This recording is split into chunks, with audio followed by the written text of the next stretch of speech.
Procediamo con la premiazione dei 200 farfalla categoria assoluti femmine. Al terzo posto per la rappresentativa Idros in 2:21:49 Pinarello Martina. Al secondo posto in 2:20:20 per il schio nuoto Fontana Anna. Vince con il nuovo record della manifestazione in 2:14:11 from Austria Ufnagel Claudia.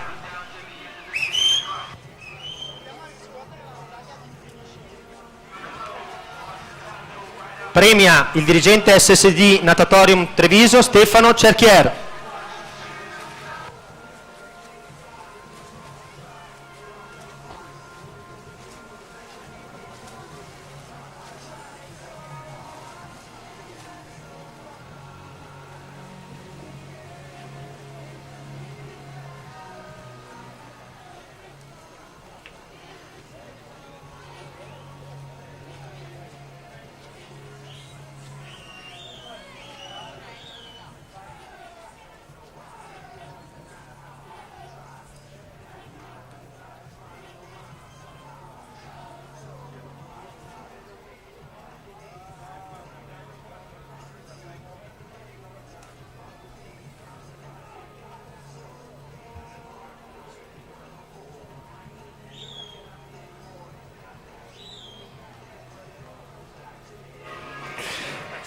Per i 200 misti esordienti a femmine per la serie numero 4, alla corsia 1 Balloc Sofia Maria Wisp Nuoto Cordenons, alla corsia 2 Zanetta Aurora rappresentativa Idros, alla corsia 3 Bohem Cora Piave Nuoto, alla corsia 4 Demozzi Sofia Rarinantes Marostica, alla corsia 5 Balzi Isabella rappresentativa Idros, alla corsia 6 Babbini Giulia San Vito, corsia 7 Pasqualicchio Anna Maria Piave Nuoto e alla corsia 8 Turin Agata San Vito.